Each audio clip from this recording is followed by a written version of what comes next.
dans le temps de l'apostasie. Si vous lisez 1 Timothée chapitre 4, verset 1, je vous demande de lire, vous allez voir les paroles prophétiques qui sont sorties de la bouche de l'apôtre Paul en son temps. 1 Timothée chapitre 4, le verset 1 dit quoi? 1 Timothée 4, 1 Timothée chapitre 4, le verset 1 dit quoi? 1 Timothée 4, verset 1 nous dit, mais l'Esprit dit expressément que dans les derniers temps, quelques-uns abandonneront la foi pour s'attacher à des esprits séducteurs et à des doctrines de démons, par l'hypocrisie de faux docteurs. Amen. Amen. Donc, l'Esprit dit expressément que dans les derniers temps, quelques-uns abandonneront la foi pour s'attacher à des doctrines de démons, à des esprits séducteurs et à des doctrines de démons. Vous voyez? Donc, ils se sont parce qu'ils se sont attachés, en fait. C'est-à-dire que à des doctrines de démons, ça enlève, en fait, la foi dans ton cœur. Parce que la foi vient de la parole vraie du Seigneur Jésus. Maintenant, l'Esprit dit expressément que dans les derniers temps, les temps qui vont précéder l'avènement de celui que nous attendons, celui qui est mort, celui qui a été enseveli, celui qui est ressuscité, celui qui est monté au ciel et pour aller s'asseoir à la droite de Dieu le Père, qui nous a promis qu'il reviendra pour nous chercher. C'est-à-dire que dans les temps qui vont précéder son avènement, plusieurs vont abandonner la foi. Et ma prière et le vœu de mon cœur, c'est que nous tous qui sommes connectés, nous tous qui persévérons dans les voies du Seigneur, nous ne serons pas de ceux-là qui vont abandonner la foi pour se perdre. Vous comprenez? C'est ma prière. C'est pourquoi je m'efforce selon la grâce et la miséricorde, selon la grâce que le Seigneur m'a accordée pour vous prêcher les paroles qui donnent la vie, afin que à la fin de votre vie, vous puissiez entrer là où le Seigneur Jésus est entré victorieux, vous aussi vous puissiez entrer. Quand vous lisez toujours dans 2 Timothée chapitre 4, on a lu 1 Timothée chapitre 4, verset 1, lisez 2 Timothée chapitre 4, verset 1 aussi. 2 Timothée 4, verset 1. Je t'en conjure devant Dieu et devant Jésus-Christ, qui doit juger les vivants et les morts, et au nom de son apparition et de son royaume, prêche la parole, insiste en toute occasion favorable ou non, reprend, censure, exhorte avec toute douceur et en instruisant. Car il viendra un temps où les hommes ne supporteront pas la saine doctrine, mais ayant la démangeaison d'entendre des choses agréables, ils se donneront une foule de docteurs selon leurs propres désirs, détourneront l'oreille de la vérité et se tourneront vers les fables.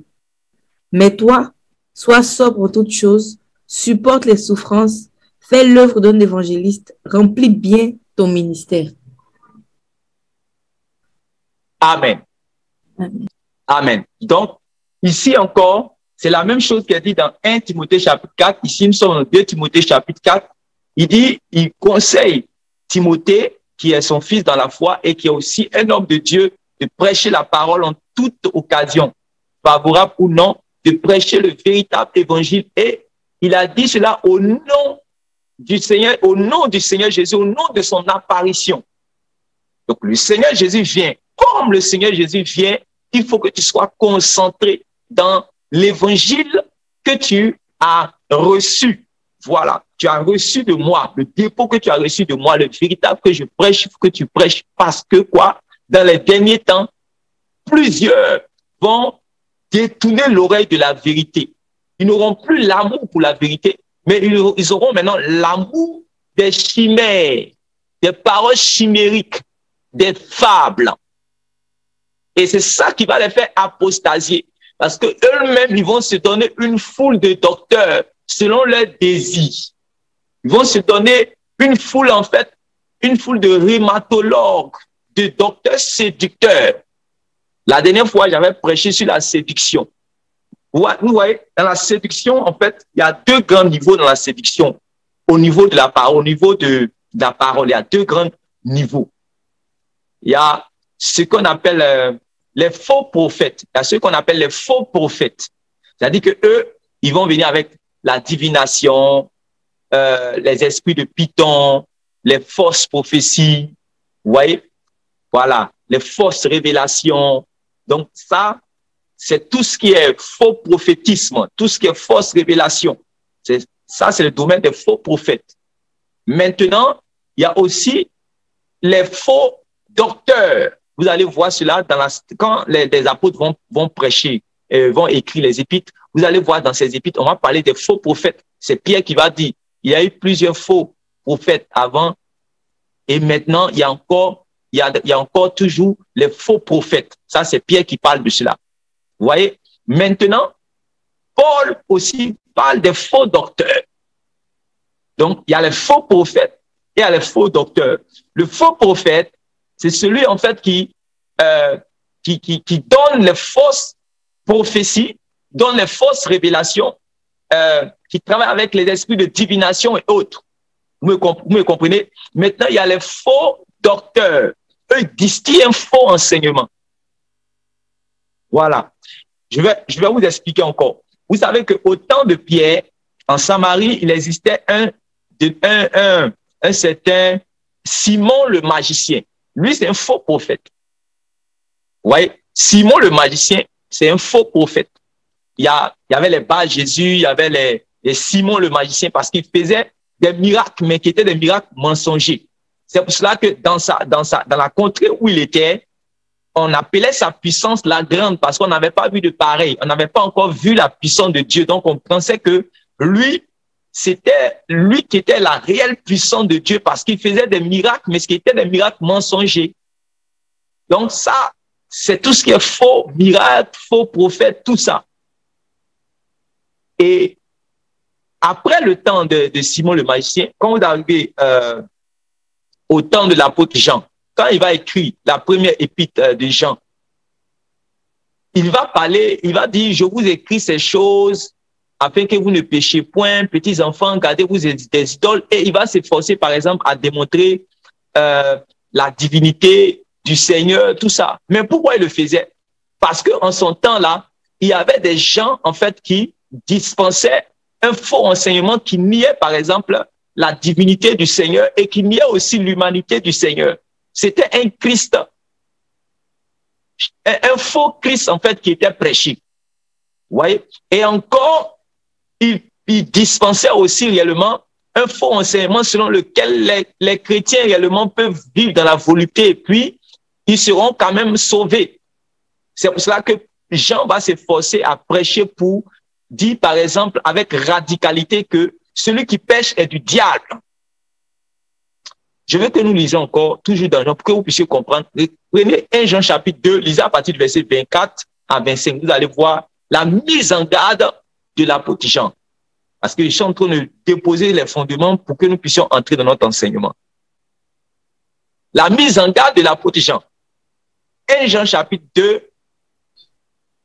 Lisons même 1 Jean chapitre 1 à partir du verset 1 à 5. Vous allez voir pourquoi Jean va dire tout ce qu'il va dire là. Vous allez comprendre. Allons-y. 1 Jean chapitre 1, le verset 1 à 5. Okay. Ce qui était dès le commencement, ce que nous avons entendu, ce que nous avons vu de nos yeux, ce que nous avons contemplé et que nos mains ont touché concernant la parole de vie, car la vie a été manifestée et nous l'avons vue et nous lui rendons témoignage et nous vous annonçons la vie éternelle qui était auprès du Père et qui nous a été manifestée. Ce que nous avons vu et entendu, nous vous l'annonçons à vous aussi, afin que vous aussi, vous soyez en communion avec nous. Or, notre communion est avec le Père et avec son Fils Jésus-Christ. Amen. Vous savez pourquoi d'abord il dit cela? Il dit cela parce que en son temps, il y avait le groupe qu'on appelle par exemple les gnostiques. Voilà, dans la religion du gnostisme. Il y avait le chef des fils de ce groupe-là, c'était un certain Cyrinthe. C'était un hérétique, quelqu'un qui prêchait du faux, comme au temps de Simon le magicien. Lui, il faisait cela avec des faux miracles, mais lui, il était spécialisé ce Cérinthe était spécialisé plus dans le faux, quelqu'un qui distillait le faux enseignement, comme les Hyménée puis Philette, là. Voilà, avec les Alexandres. Lui-même, Cérinthe, lui, il était à un autre niveau. C'est-à-dire qu'il niait, par exemple, la divinité du Seigneur. Chez lui, il s'est dit que Christ même, Jésus-Christ, là, c'est-à-dire, son père, c'est Joseph. Son père n'est pas Dieu, mais son père, c'est Joseph et sa mère, c'est Marie. C'est un homme simplement. Maintenant, c'est à partir du moment quand il allait se faire baptiser, puis le ciel s'est ouvert là, c'est là que le Christ maintenant est rentré dans sa vie. Sinon, lui, il n'est pas Christ. Vous allez comprendre pourquoi l'apôtre Jean va dire que celui qui est l'antichrist là, c'est celui qui nie que Jésus-Christ est venu en chair. Parce que ce Cérinthe-là niait l'humanité du Seigneur. C'est-à-dire que non seulement la divinité du Seigneur, et niait aussi l'humanité aussi du Seigneur. C'est-à-dire que celui, Jésus-Christ, est devenu divin à partir du moment où le ciel s'est ouvert et que le Saint-Esprit est venu sur lui. Et encore, selon sa doctrine, comme Dieu ne met pas, selon sa doctrine, il dit que le Christ, en fait, est quitté, en fait, encore en Jésus. C'est pour cela, c'est-à-dire que le Christ est quitté en Jésus et c'est Jésus, homme-là, c'est lui qui est mort. Voilà, c'est-à-dire que Jésus n'est pas, en fait, le Christ. C'est pour cela que quand Jean va écrire, il va beaucoup insister sur cela. Il va beaucoup insister. Et dès le commencement, il est en train de montrer d'où vient le Christ. C'est-à-dire qu'il était auprès de Dieu, il était la vie. Vous voyez, il commence par ça, pour montrer que Christ est divin, Christ est Dieu, Christ est le Fils de Dieu, venu maintenant en chair. Il dit que le Fils de Dieu venu en chair, là, nous l'avons touché, nous allons vu. Je suis en train de prendre tous ces détails là d'abord pour que vous puissiez comprendre. Donc, vous voyez qu'il est en train de démontrer d'abord cela. Continue.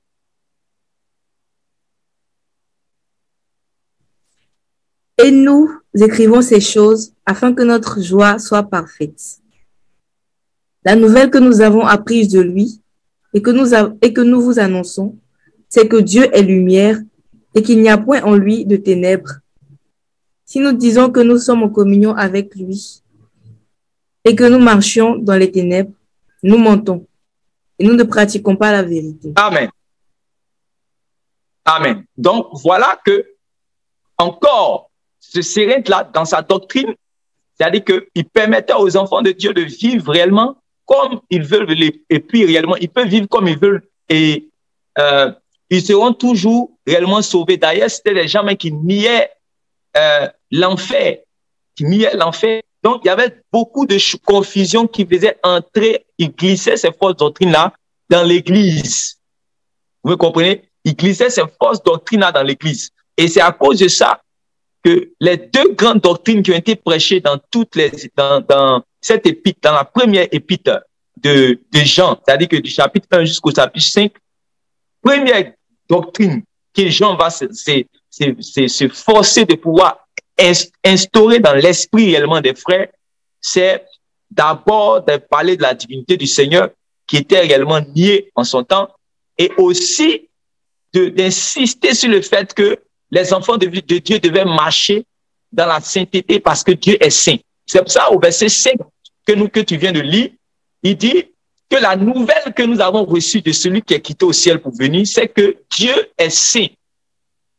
Et qu'en lui, il n'y a point de traces de ténèbres. Et plus loin, quand vous allez lire 1 Jean 2, 1 Jean 3, tout ça, il va montrer que celui qui pratique la justice est juste, et celui qui pratique l'injustice est injuste. Voilà. Celui qui pratique le péché est injuste. Voilà. Il est fils même du diable. Il va être vraiment radical dessus. Pourquoi? Parce que les gens sont en train de perdre. Et il faut écrire réellement, il faut parler sérieusement pour que les gens soient éclairés. C'est pour ça que Jean va être beaucoup radical dans la première épître de Jean. Vous me comprenez? Lis 1 Jean maintenant, chapitre 2, à partir du verset 24 à 25. Suivez-moi très bien. Suivez-moi très bien. Ne vous laissez même pas distraire. Restez concentrés. Nous allons suivre quelque chose. 1 Jean chapitre 2, verset 24 à 25. 1 Jean 2, à partir du verset 24. Que ce que vous avez entendu dès le commencement demeure en vous. Si ce que vous avez entendu dès le commencement demeure en vous. Il dit que ce que vous avez entendu dès le commencement, quand nous avons commencé à vous enseigner, quand nous avons commencé à vous bâtir dans la foi, ce que vous avez entendu dès le commencement demeure en vous. Et ce qu'ils ont entendu dès le commencement, c'est que, selon 1 Jean chapitre 1, le verset 5, c'est que Dieu est lumière et qu'en lui, il n'y a point de traces de ténèbres. Vous comprenez? Et que Jésus-Christ est Dieu. Et que en lui, la nouvelle que nous avons reçue de Jésus-Christ, c'est que Dieu est lumière et qu'il n'y a point de traces de ténèbres en lui. Autrement dit, soyons saints tels que notre Dieu que nous allons à sa rencontre est saint. Donc, un enfant de Dieu ne doit pas marcher dans les ténèbres. S'il marche dans les ténèbres, alors il se disqualifie lui-même. Ça, j'ai été clair là-dedans. J'étais clair là-dessus. Vous me comprenez? Maintenant, il insiste pour dire ce que vous avez entendu dès le commencement là. Il faut que cela demeure en vous. Oui. Si ce que vous avez entendu dès le commencement demeure en vous, vous demeurez aussi dans le Fils et dans le Père. Et la promesse qu'il nous a faite, c'est la vie éternelle. Voyez? Donc, il lit maintenant cela avec la vie éternelle. C'est-à-dire que celui qui va négliger le conseil que je vous donne, celui qui va négliger le conseil que moi, Jean, je donne, alors il est en train de s'amuser avec son salut parce que la promesse que Jésus nous a faite, c'est la vie éternelle. C'est-à-dire qu'il lit son commandement, sinon son conseil qu'il donne. Il lit cela avec, c'est-à-dire que c'est salutaire. Si réellement ce qu'on t'enseigne dès le commencement ne demeure pas en toi, ça veut dire que tu ne vas pas avoir la vie éternelle. Est-ce que vous comprenez ce que Jean dit? Si vous vous laissez enseigner par d'autres faux docteurs, ça veut dire que vous êtes en train de jouer avec votre éternité. Ce que nous vous avons enseigné dès le commencement, si cela ne demeure pas en vous, ça veut dire que vous n'êtes pas en communion avec Dieu et son Fils, avec lesquels nous sommes en communion. Mais vous, pour que vous soyez en communion, puisque nous, quand nous avons reçu les paroles de notre Seigneur qui est venu du ciel, il nous a dit que sa doctrine ne vient pas de lui, mais ça vient de son Père. Tout ce que je vous enseigne là, c'est si j'ai entendu cela de mon Père, je vous ai donné. Moi, je suis en communion avec lui. Mais pour que vous soyez en communion aussi avec moi et mon Père, alors gardez mes paroles. C'est pour ça, en Jean chapitre 17, il dit, Père, tout ce que tu m'as donné, tout ce que tu m'as confié, j'ai donné cela. Et je prie aussi réellement, non seulement pour eux, mais je prie aussi pour ceux qui vont recevoir mes paroles de ceux-là. C'est-à-dire que de ces apôtres-là, je prie aussi pour ceux qui vont recevoir mes paroles que mes apôtres vont prêcher. C'est-à-dire que les chrétiens. Donc, il a dit que à la fin, il a dit que afin que tu sois un comme moi, je suis un avec toi. Donc, ce qui nous met en communion avec ce qui même Jésus lui-même, ce qui le met en communion avec le Père, c'est la parole, parce qu'il est la parole. Et c'est pour ça qu'il est dans Dieu. Vous comprenez? C'est parce qu'il est la parole qu'il est dans Dieu et qu'il est Dieu. Donc, pour que nous soyons, les apôtres soient en communion avec le Seigneur Jésus, il a pris les paroles là et il les a données. C'est ça, il dit que le nom, il dit que je leur ai donné, je leur ai fait connaître ton nom. C'est ça qu'il parle. C'est-à-dire que quand il a donné la parole de Dieu aux apôtres, les apôtres sont devenus un aussi avec lui. Maintenant, les apôtres vont aller aussi donner la parole afin que ceux à qui ils vont donner la parole soient aussi un, comme les apôtres sont un avec le Seigneur et que le Seigneur est un avec le Père, afin que tous soient un, mais pas la parole de Dieu. Donc, si on enlève la parole, c'est fini, tu es déconnecté d'avec Dieu. Est-ce que quelqu'un comprend? C'est ça, Jean rappelle. Il dit que pour que vous soyez en communion avec le Père et le Fils, n'oubliez pas que le Fils nous a promis la vie éternelle. Mais la condition pour que vous puissiez entrer en possession de cela, c'est que vous puissiez garder ce que nous vous avons enseigné dès le commencement. Et c'est de ça qu'il va parler en parlant d'onction. Si tu continues la lecture jusqu'au verset 27, va le dire rapidement parce que beaucoup de personnes lisent là et ne comprennent pas. Allons-y. Je vous ai écrit ces choses au sujet de ceux qui vous égarent. Pour vous, je vous ai écrit ces choses au sujet de ceux qui vous égarent. Voyez le but. Vous comprenez maintenant? Il dit, j'ai écrit tout ça au sujet de ceux qui vous égarent. Donc, il y avait les égareurs, il y avait les séducteurs, il y avait les trompeurs. Mais ils trompaient comment? avec la parole. Ils tombaient comment? Parce qu'ils se sont introduits au milieu du peuple de Dieu et qu'il y avait des gens qui les écoutaient. Ils avaient une audition, ils avaient un auditoire, ils avaient les pupitres, ils avaient la parole, ils avaient des chaires, ils avaient des chaînes de télé. Si c'était à notre époque, ils allaient aussi avoir des chaînes de télévision, ils allaient passer à la radio. Et les enfants de Dieu aussi allaient se mettre là pour pouvoir les écouter. Parce que quoi? En parlant, ils vont parler de Dieu. En parlant, ils vont dire le nom du Seigneur. Mais le langage, c'est le langage du dragon. Pour perdre les âmes. Et donc, c'est ce qui inquiète maintenant Jean. Et il va écrire pour dire, pour avertir ceux-là qui attendent le Seigneur. Si vous voulez avoir la vie éternelle, alors souvenez-vous de ce que nous vous avons enseigné dès le commencement. Ne perdez pas cela. Ne vous laissez pas distraire. Vous n'avez même pas besoin que les gens viennent encore vous enseigner parce que ce que vous avez déjà reçu peut déjà vous sauver. C'est ça. Vous n'avez pas besoin d'entendre les nouvelles choses. Vous n'avez pas besoin d'aller chercher, comme l'apôtre Paul vous l'avait dit là, d'aller chercher réellement les nouveaux docteurs. Non. Lis la suite. Je vous écris au sujet de ceux qui vous égarent. Oui. Pour vous, l'onction que vous avez reçue de lui. L'onction que vous avez reçue de lui demeure en vous. Demeure en vous, oui. Et vous n'avez pas besoin qu'on vous enseigne. Et vous n'avez pas besoin qu'on vous savez pourquoi il dit cela. Si vous avez deux versions, 2 ou bien 3 versions, vous allez lire, vous allez voir comment on va expliquer ça là-bas.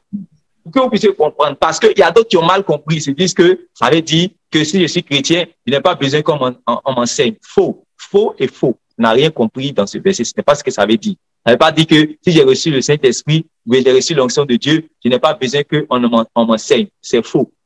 Mais quand tu comprends le contexte, tu comprends pourquoi Jean dit, je venais de vous expliquer ça tout à l'heure.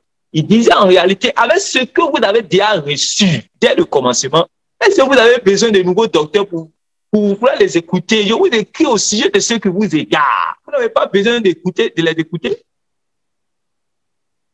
Est-ce que vous me comprenez maintenant? Ou bien vous ne comprenez pas l'apôtre Jean? Vous n'avez pas besoin de les écouter. Parce que ce que vous avez reçu là vous permet de savoir quelle est la vérité qui donne la vie éternelle. Donc, quand vous les écoutez, vous savez qu'ils sont dans le faux. Est-ce que vous me comprenez? Lisez ça dans d'autres versions. Où on parle d'onction, vous allez voir que peut-être ça va changer. Allons-y. Je lis avec une autre version.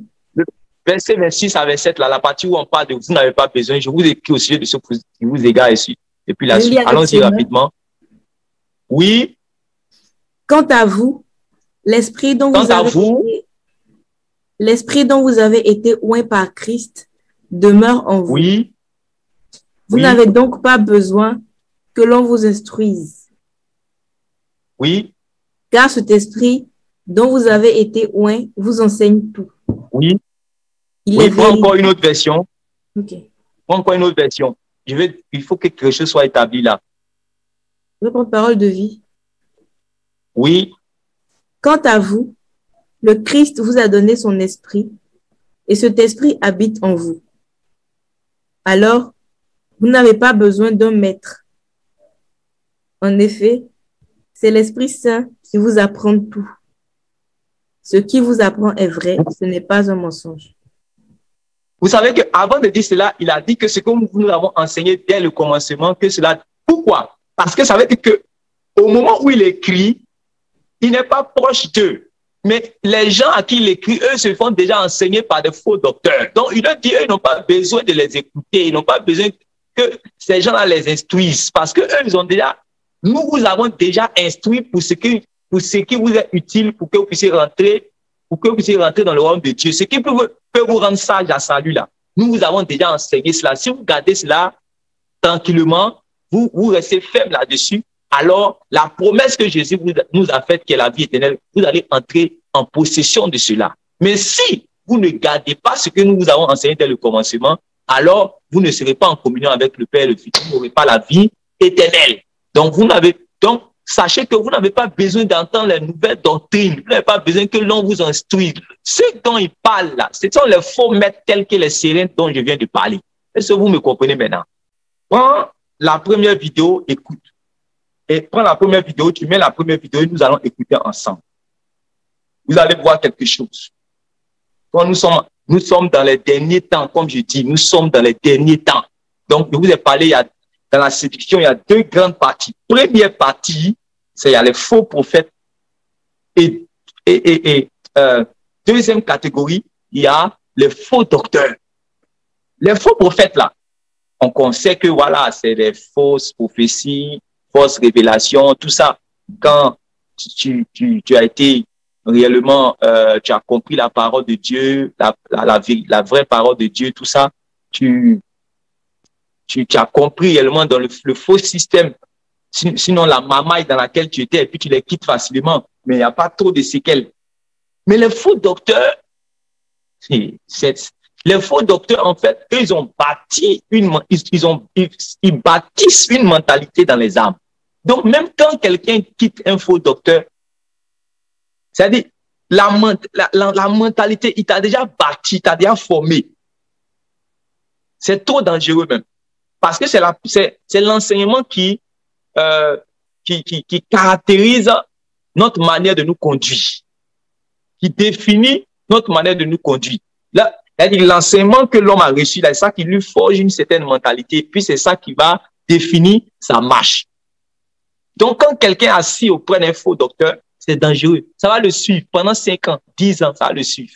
C'est pour ça qu'il faut réellement détruire cela. C'est trop dangereux d'aller s'asseoir devant un faux docteur. Faux prophète même, tu peux quitter, il n'y a pas séquelles. Mais faux docteur, ça te suit. Écoutons maintenant la première vidéo. C'est là qu'il faut comprendre que la grâce ne veut pas dire tolérer le péché. La grâce ne veut pas dire une vie de péché. C'est faux de croire que parce que tu es sous la grâce, que tu peux mener ta vie comme il est faut. Amen. Le péché a des conséquences. Ça tue, tu peux tomber malade, tu donnes accès au diable, qui peut toucher ton âme et ton corps, mais il ne touchera pas ton esprit. Tu peux quitter cette terre tôt à cause du péché. Le péché a des conséquences sur ton corps et sur ton âme, mais ça n'a pas de conséquences sur ton esprit. C'est-à-dire, tu peux tomber malade, tu vas avoir des difficultés, mais ça n'a aucun effet sur ton esprit. Continue. Tu peux perdre ta crédibilité, tu peux perdre ton mariage, tu peux perdre ton travail à cause du péché. C'est vraiment faux de croire parce qu'on est sous la grâce, tu peux te saouler la gueule, tu peux te taper toutes les femmes, tu peux vivre comme tu veux. Quand tu le fais, je ne parle pas de Dieu. Ici sur terre, il y a des conséquences par rapport à ça. Mais ça n'a rien à voir avec Dieu parce qu'avec Dieu, vous êtes déjà réconciliés. Et que tu es son enfant. Mais sur la terre, tu ne vas pas vivre une vie effective, une vie de chambre. C'est comme ça, il dit, celui qui détruit le temple qui est le corps sera détruit. Une maladie peut venir, tu peux perdre la crédibilité, la confiance et beaucoup d'autres choses. Est-ce que c'est clair? Oui. Donc, on sait comprendre que là, il y a... Très bien. Donc, vous venez de comprendre ici que voilà ce que le prédicateur dit, que le péché va toucher et ton corps et ton âme. C'est ça. C'est-à-dire que le péché va avoir les conséquences à ces deux niveaux de ton être, puisque l'homme, il y a l'âme, il y a l'esprit, il y a le corps. Donc, les deux parties, c'est-à-dire que de ton être, que le péché va avoir des conséquences là-dessus, c'est sur ton âme et puis ton corps. Mais ton esprit là, ça, il n'y a aucun problème avec Dieu. Tu es déjà réconcilié avec Dieu. Vous me comprenez? Ici, on va quitter un peu les émotions. Parce que la première fois que j'avais écouté ça, quand j'ai donné, bon, voilà, les gens essayaient de spéculer, tout ça, ok, il n'y a pas de problème. Je vais vous donner encore une deuxième vidéo, c'est-à-dire que vous allez écouter encore.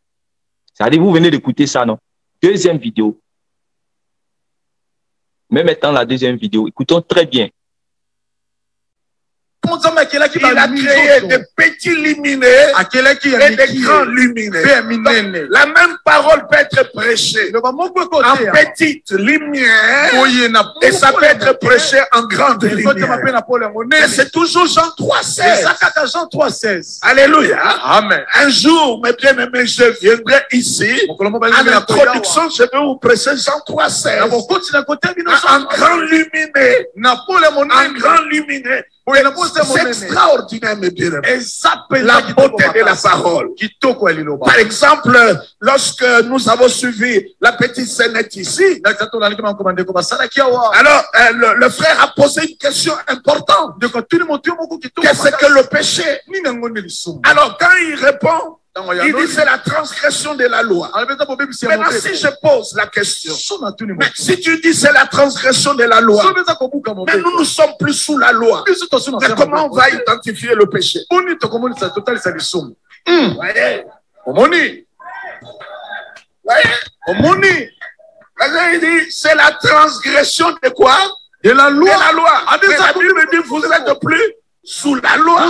Comment tu vas identifier le péché pour les gens qui ne sont pas sous la loi? Voyez? Mais qu'est-ce qu'il y a eu là? Il y a un problème de division de la Bible. La plupart des prédicateurs ne savent pas faire la bonne division de la Bible. Ça veut dire, je suis dans l'ancienne alliance, je suis dans la nouvelle alliance, ce n'est pas les mêmes choses. Et ce que nous écoutons souvent, c'est une escroquerie spirituelle parce qu'on mélange. Il y a des choses de l'ancienne alliance, de l'ancien testament. Il y a des choses de la nouvelle alliance. Amen. Et c'est clairement établi. Et à ça, ce n'est pas la Bible. Ligne de démarcation. Jésus-Christ a dit ceci est mon sang, le sang de la nouvelle alliance. La nouvelle alliance commence. Lorsqu'il y avait effusion du sang, lorsqu'il y a eu résurrection, mais avant cela, mes bien-aimés, c'est l'Ancien Testament. Est-ce que vous comprenez? Amen. Donc, quand vous ne faites pas de bonne division, je vous donne un texte. Il dit la porte étroite, la porte serrée. Il dit, peu entre par cette porte, mais large est la porte qui mène à la perdition. Quand quelqu'un te prêche un verset comme ça, et qu'il n'a pas compris qu'il part de l'Ancien Testament, ça va vous culpabiliser. Il va vous culpabiliser parce que vous devez entrer par la petite porte. La petite porte là, c'est la loi. On ne peut pas parler ça aux chrétiens. Parce que quand tu lis Apocalypse, il a ouvert une nouvelle chemin. Il a inauguré une nouvelle. Donc ce n'est pas petit, ce n'est pas large, mais c'est presque un boulevard. Parce qu'après, il dit, je vis les gens de toutes les nations. Mais si c'est toutes les nations, est-ce qu'ils sont entrés par la petite porte? Non. La petite porte ne peut pas accueillir les gens de toutes les nations et de toutes les races. Non. Donc si toi tu restes par la porte étroite, je vous donne un autre verset. À ce jour-là, quelqu'un se diront, Seigneur, Seigneur. Alors les gens commencent à prêcher. Tu peux dire Seigneur, et le Seigneur te rejette. Et pauvre prédicateur, tu es culpabilisé parce que tu n'as rien compris. Ce verset-là ne nous concerne pas. Parce qu'on dit au jour du jugement, mais toi tu ne passeras pas au jugement.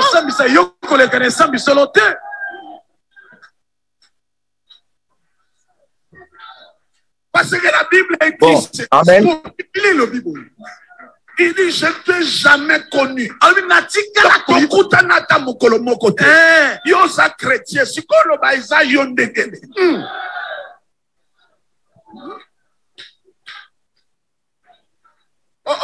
aussi ma verset, le qu'on a là où dit, je me tiens à la porte, je frappe. Ok, stop. Et vous commencez à dire, Jésus est en dehors de l'église. Voilà. Vous avez vu que ces deux vidéos, vous voyez, ça veut dire que la première vidéo qui durait, je crois, 1 à 2 minutes, voilà, là, c'était dans une émission télévisée. Là, c'est un programme où tout le monde, il y a plusieurs, les païens, tout le monde écoute tout ça. Et c'est là que c'était la première vidéo. Donc, peut-être c'est discutable. Quelqu'un peut dire non, et ce n'est pas ce qu'il a voulu dire, tout ça. Ici, on est dans une deuxième vidéo. Et là, c'est une conférence pour les pasteurs. Une conférence pour, c'est-à-dire que les pasteurs, pour savoir comment les pasteurs doivent prêcher. Ça, c'était réellement, on va dire que être un pasteur professionnel pour savoir prêcher la bonne parole. Et dans cela, vous avez entendu que, voilà, il a dit que il y a des prédicateurs qui prêchent en fait la loi.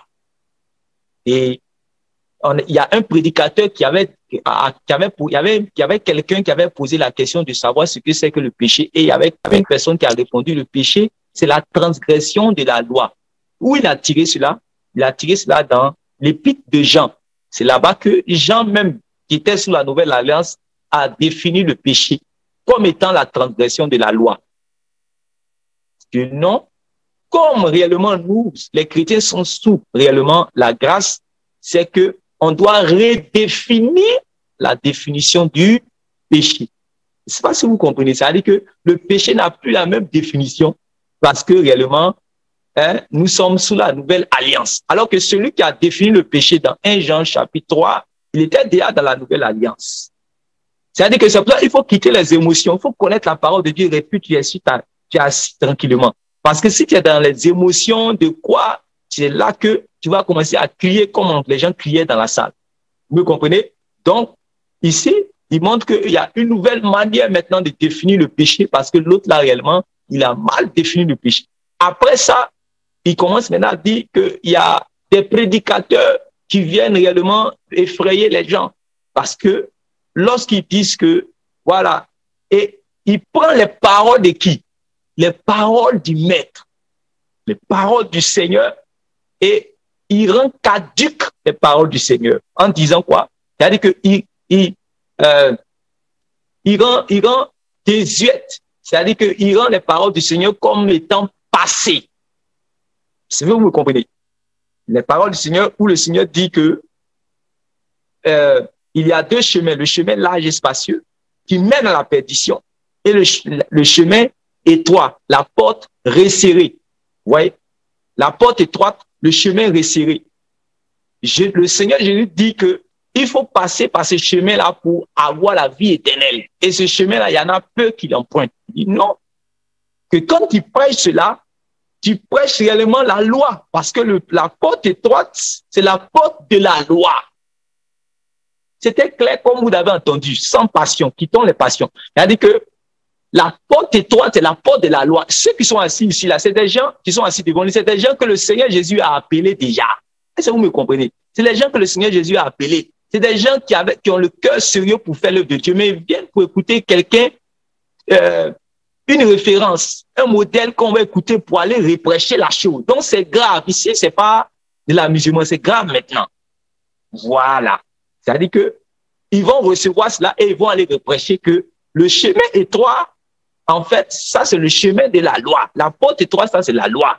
Parce que dans Apocalypse, il est dit là-bas qu'il y a plusieurs nations réellement qui vont entrer dans le royaume de Dieu. Donc, la porte, quand vous allez aller plus loin, vous allez voir que dans la Bible, la porte n'est plus étroite, mais c'est devenu comme un boulevard maintenant.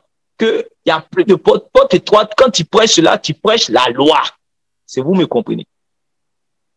Toujours encore dans le même contexte, il continue pour aller plus loin, pour dire que lorsque les prédicateurs prêchent, pour dire que le Seigneur Jésus a dit que ce n'est pas tous ceux qui disent Seigneur, Seigneur, qui vont entrer dans le royaume de Dieu, mais tout cela, mais celui-là seul qui fait la volonté de mon Père. Parce que plusieurs vont venir en mon nom pour dire Seigneur, n'est-ce pas nous qui avons chassé les démons, n'est-ce pas nous qui avons fait des miracles en ton nom, n'est-ce pas, nous qui avons guéri les malades, le Seigneur leur dira, retirez-vous de moi, vous tous qui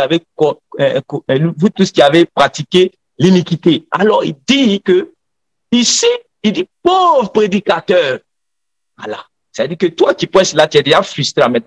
Pauvre prédicateur, tu ne connais rien. Tu fais peur au peuple de Dieu pour rien. Parce que tu ne connais pas que tu es un prédicateur de la loi. Tu es sous la loi, alors de prêcher la grâce. Parce que cela ne concerne pas réellement les chrétiens.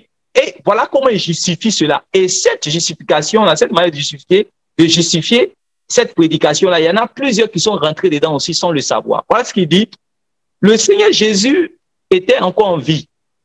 Que Jésus devait prendre la coupe de la nouvelle alliance d'abord. Son sang devait verser pour que la nouvelle alliance rentre en vigueur. Dans tous les enseignements qu'il a donnés, alors c'est la loi.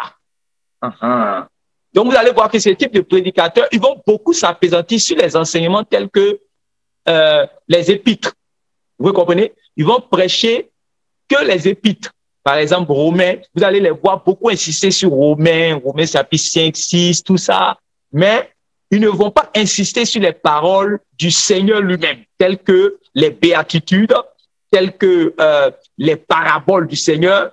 C'est-à-dire que toutes les paraboles du Seigneur, les béatitudes, Matthieu chapitre 24, les paroles prophétiques du Seigneur, et puis Apocalypse où il parle aux églises. Toutes ces paroles qui doivent fonder, qui doivent bâtir réellement l'église, qui doit bâtir les disciples et les prédicateurs, on annule cela et on rend cela caduc en disant que le Seigneur Jésus réellement n'était pas encore mort, donc cela n'est pas encore entré en vigueur. Voilà réellement ce sur quoi il s'appuie pour dire cela. Vous voyez comment c'est grave? Vous savez, un jour, Jean-Baptiste a dit quelque chose et que nous allons lire ça. Jean chapitre 3, lisons à partir du verset 30. Jean chapitre 3, verset 30. Cet enseignement que nous sommes en train de voir est très, gardez ça pour sauver les âmes. Je vous dis la vérité. Jean chapitre 3, lisons Jean chapitre 3, à partir du verset 30. Jean chapitre 3, verset 30. Il faut qu'il croisse et que je diminue. Celui qui vient d'en haut est au-dessus de tous. Celui qui est de la terre est de la terre, et il parle comme étant de la terre. Celui qui vient du ciel est au-dessus de tous. Est-ce que vous me comprenez? Ça dit, il y a l'onction dans cette parole.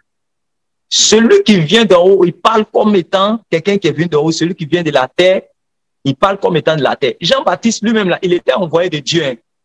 Mais il dit, le Seigneur Jésus, là, comme lui, il est venu d'en haut, c'est-à-dire ses paroles même sont indiscutables. Si tu discutes les paroles du Seigneur, tu es digne de l'enfer. Tu discutes avec la parole de Dieu elle-même. Tu as fait comment pour discuter, pour avoir raison? Le Seigneur lui-même, la parole, tu as discuté avec lui comment? Il dit, lui, les paroles avec lesquelles il est venu, les quitter au ciel. Donc, ce sont des paroles célestes. Ça dépasse les alliances, s'il vous plaît.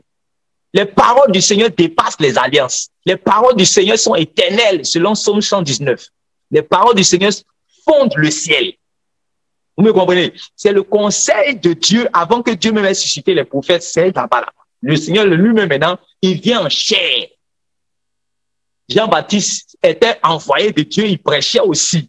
Mais il dit que lui, quand il parle, lui, parle comme étant de la terre. Une manière même de se mettre en bas par rapport aux paroles du Seigneur. Et regardez ce qu'il va dire par la suite. Celui qui vient du ciel est au-dessus de tous. Il rend témoignage de ce qu'il a vu et entendu. Et personne ne reçoit. Il rend témoin de ce qu'il a vu et entendu. Il rend témoin de ce qu'il a vu et entendu. Vu d'où? Du Père. Entendu de qui? Du Père. Vous me comprenez? Et quoi? Et personne ne reçoit son témoignage. Oui. Celui qui a reçu son témoignage a certifié que Dieu est vrai.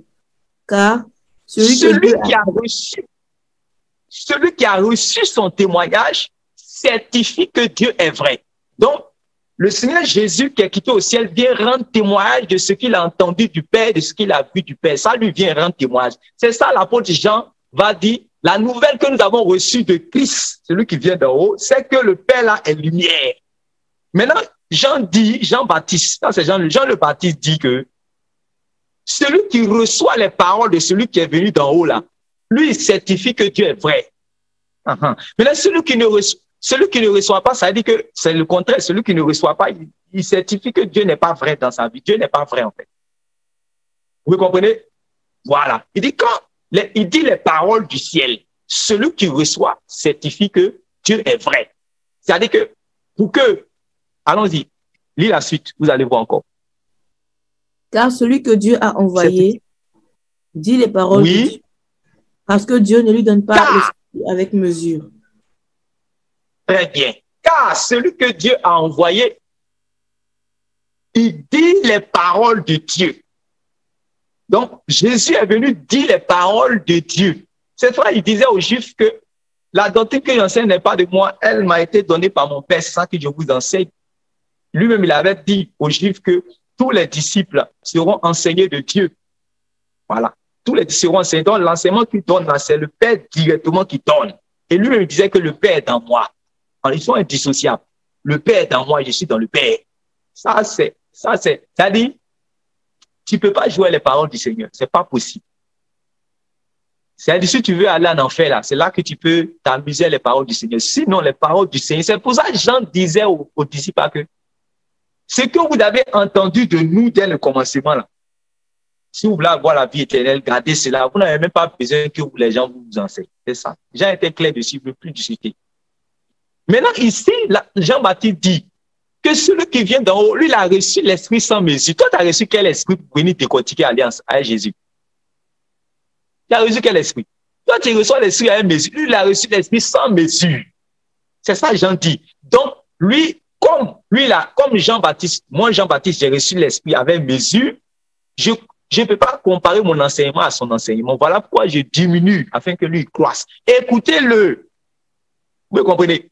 Donc, on ne peut pas mettre les paroles du Seigneur étant désuètes, étant caduques, étant passées. C'est-à-dire que si tu as accepté ça, tu as accepté d'aller en enfer. C'est fini pour toi. Parce que la foi vient d'où? De celui qui vient d'en haut, des paroles de celui qui vient d'en haut. Tu as mis ces paroles dans l'Ancien Testament, tu es cuit, fini, c'est fini. Que tu sois pasteur, que tu sois qui que tu sois, tu t'en vas, tu es perdu pour aller en enfer. Ah, on n'a même pas... Maintenant, regardez. On entend dire qu'il faut que Jésus meure pour que ces enseignements rentrent en vigueur. Pour que l'alliance, pour qu'on puisse parler d'alliance, de nouvelle alliance, il fallait que le sang réellement soit versé. Donc, tout l'enseignement qu'il a donné, tout ça, c'est la loi. Voilà ce qu'on dit. Maintenant, je vais vous montrer pourquoi on parle d'alliance. L'alliance a commencé où? Où ça a commencé? On va aller là-bas. Exode chapitre 24, où ça a commencé? On va voir comment l'alliance là a commencé. D'abord, il vous a déjà montré que le Père là, sa parole est déjà au-dessus même. La parole là vient du ciel, c'est au-dessus des alliances. Ça, il vous a déjà montré ça d'abord. Mais allons-y dans Exode chapitre 24. On va voir comment l'alliance a été inaugurée. On commence à lire à partir du verset 1. Exode chapitre 24. Exode 24 à partir du verset 1. Exode chapitre 24 à partir du verset 1. Oui. Dieu dit à Moïse, monte vers l'Éternel, toi et Aaron, Nadab et Abihu, et 70 des anciens d'Israël, et vous vous prosternerez de loin. Moïse s'approcha seul de l'Éternel. Les autres ne s'approcheront pas, et le peuple ne montera point avec lui. Moïse vint rapporter au peuple toutes les paroles de l'Éternel et toutes les lois. Oui. Le peuple entier répondit d'une même voix, nous ferons tout ce que l'Éternel a dit. Moïse écrivit toutes les paroles de l'Éternel, puis il se leva de bon matin. Il bâtit un autel au pied de la montagne et dressa 12 pierres pour les 12 tribus d'Israël. Il envoya des jeunes hommes, enfants d'Israël, pour offrir à l'Éternel des holocaustes et immoler des taureaux en sacrifice d'action de grâce. Moïse prit la moitié du sang qu'il mit dans des bassins et il répandit l'autre moitié sur l'autel. Il prit le livre de l'Alliance et le lut en présence du peuple. Ils dirent, nous ferons tout ce que l'Éternel a dit et nous obéirons. Moïse prit le sang et il le répandit sur le peuple en disant, voilà, voici le sang de l'Alliance que l'Éternel a faite avec vous selon toutes ses paroles. Voilà. Donc, regardez bien. Je vais s'arrêter là. Jacques, au verset 9, 8 là-bas. Regardez bien. On voit que Moïse reçoit le commandement de Dieu. Quand il reçoit le commandement de Dieu, ça, on n'a même pas besoin d'être... c'est-à-dire, on n'a même pas... Il reçoit le commandement de Dieu, il voit le peuple de Dieu, il les rassemble, les 12 tribus d'Israël, et il commence réellement à écrire, il commence à citer réellement ces paroles. Déjà, eux, ils ont dit que ils vont recevoir. Commence à lire à partir de cette partie-là, tu vas voir. Avant qu'il va réellement immoler, il va immoler réellement les taureaux. Ok. À partir du verset 4. Oui, vas-y. Moïse écrivit toutes les paroles de l'Éternel, puis il se leva de bon matin. Il bâtit un autel au pied de la montagne et dressa 12 pierres pour les 12 tribus d'Israël. Il envoya des jeunes hommes, enfants d'Israël, pour offrir à l'Éternel des holocaustes et immoler des taureaux en sacrifice d'action de grâce. Moïse prit la moitié du sang qu'il mit dans des bassins et il répandit l'autre moitié sur l'autel. Il prit le livre de l'Alliance et le lut en présence du peuple. Ils dirent, « Nous ferons tout ce que l'Éternel a dit et nous obéirons. » Moïse prit le sang et il le répandit sur le peuple en disant, « Voici le sang de l'Alliance que l'Éternel a faite avec vous, selon toutes ses paroles. » Voilà. Voilà. Donc, vous voyez que au verset 7, vous allez voir qu'il dit, puis il prit le livre de l'Alliance et le lut à haute voix au peuple. Les Israélites déclaraient, nous ferons tout ce que l'Éternel a dit, nous obéirons à toutes ses paroles. Donc, il montre par là que c'est-à-dire qu'avant qu'il va commencer même il va commencer à asperger le sang. La parole de Dieu avec laquelle il est quitté sur la montagne pour venir là est déjà en vigueur. Le peuple a dit qu'il va au pays. C'est-à-dire que le sang là vient seulement pour sceller réellement. Mais les paroles sont en vigueur, ça c'est normal. Et c'est ce que Jésus va répéter. C'est la même chose. C'est-à-dire qu'il vient avec le commandement que Dieu lui a dit. Vous voyez, il commence à citer le peuple est d'accord. Maintenant, il scelle cela réellement avec maintenant le sang. Donc, il y a la loi d'abord. C'est clair dans ce passage. Et maintenant, le sang de l'alliance maintenant vient maintenant pour sceller. Vous me comprenez? Ça vient maintenant pour sceller. Mais la loi là est toujours la loi. C'est-à-dire que le message de l'alliance. Parce qu'on ne peut pas parler d'alliance sans clause. Toute alliance a des clauses. C'est-à-dire que l'alliance, l'ancienne alliance, l'alliance de Moïse là, quelles étaient les clauses? Les clauses sont les commandements qui sont inclus dans le livre de la loi. Vous voyez?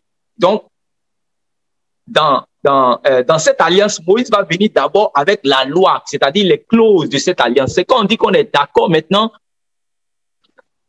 c'est là maintenant qu'on fait maintenant, on va sceller avec le sang des boucs et des taureaux. Est-ce que vous me comprenez? Donc, on ne peut pas parler d'alliance s'il n'y a pas de clause. C'est clair, non? On ne peut pas parler d'alliance s'il n'y a pas de clause, s'il n'y a pas de message. Le message de l'ancienne alliance. Et maintenant, le sang vient pour sceller. Regardez ce que aussi le Seigneur Jésus va faire. Prenez Malachie chapitre 3. Parce que Moïse va dire que Dieu va susciter au milieu d'Israël un prophète comme moi. C'est-à-dire que de ma carrure. Comme moi, j'étais messager d'alliance, lui aussi sera messager d'alliance. Le messager d'alliance arrive. Comment il va procéder? Est-ce qu'il va faire différemment de Moïse? On va voir. Malachie chapitre 3. Disons, d'abord, on va voir l'introduction du messager de l'alliance. Malachie chapitre 3, verset 1. Verset 1.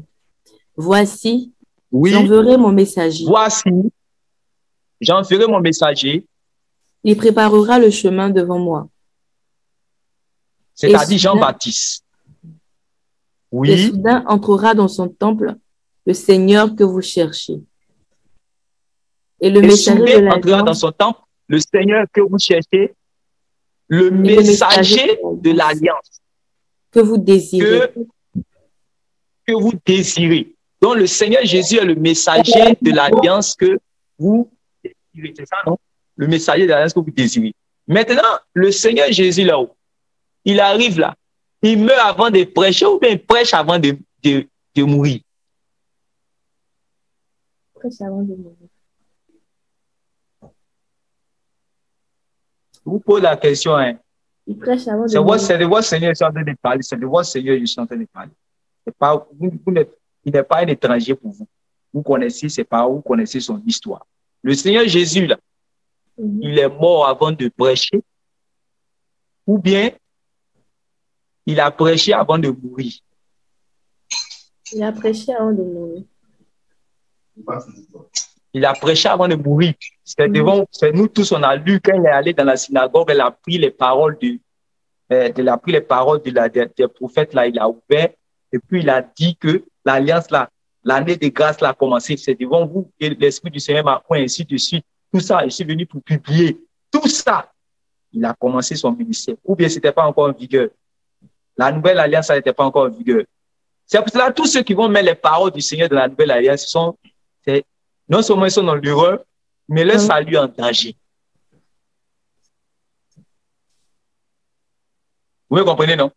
Parce que le Seigneur Jésus, c'est le messager de l'alliance. Le messager de l'alliance. Moïse était le messager de l'alliance là. L'alliance, c'est le sang là. Le sang là vient juste pour sceller le message. Est-ce que vous me comprenez? Le sang là vient juste pour sceller le message. Mais là, le message a été donné comment? Vous allez voir toute la vie du Seigneur Jésus. Quand il va prêcher, c'est ça qui est le message là. Vous me comprenez? Prends Jean chapitre 1, verset 17.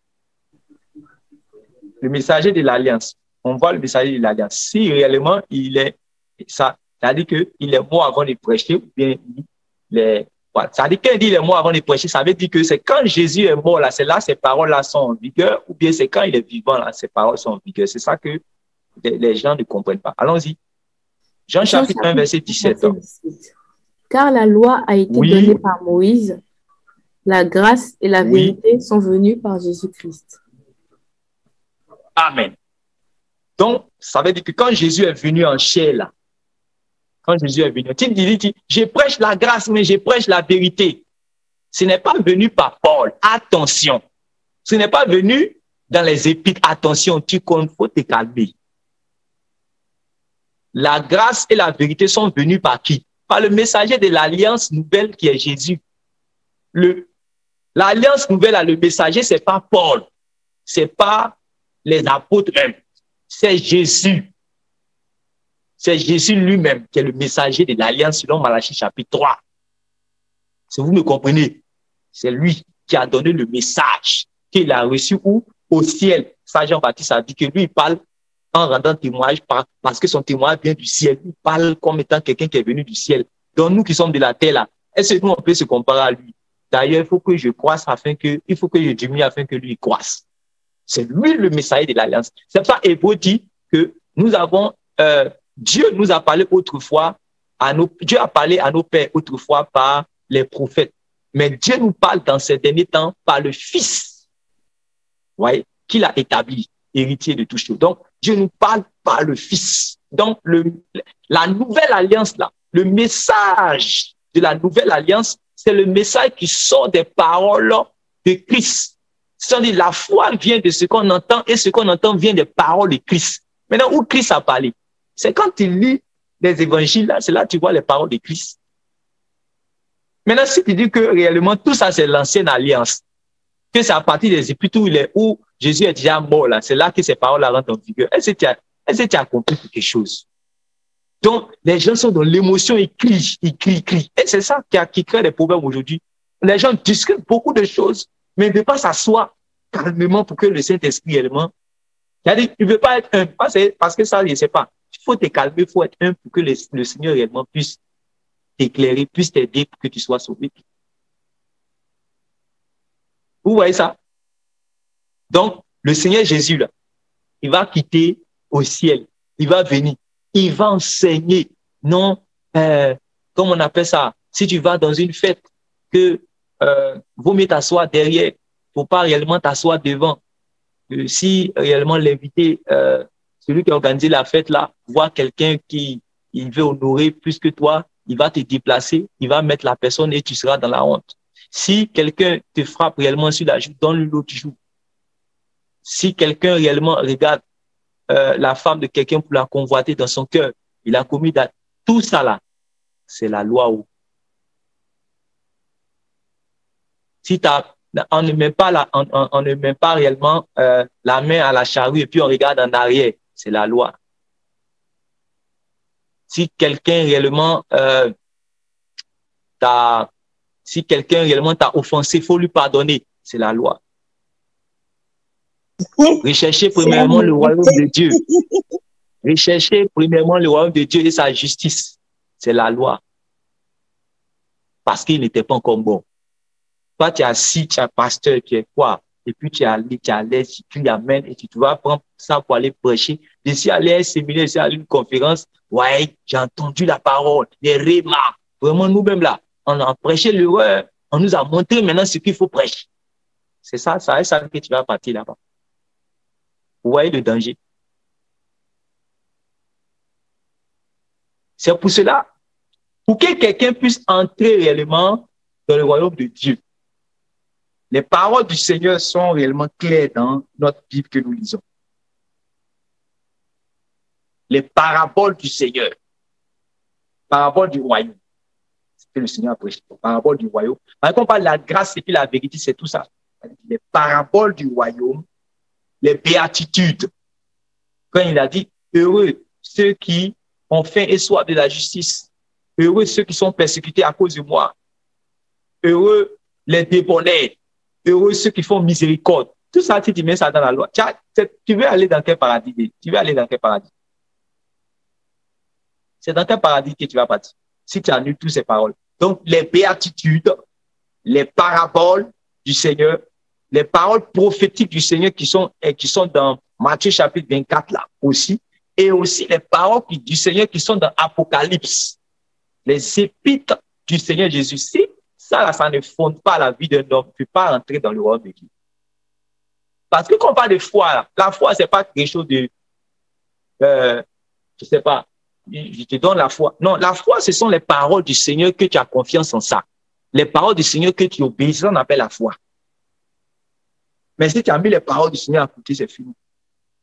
On dit pour certifier que Dieu est vrai, il faut croire aux paroles de celui que Dieu a envoyé, qui est Jésus. Jésus même a dit, oh, la vie éternelle, c'est de connaître toi, le seul vrai Dieu, et celui que tu as envoyé.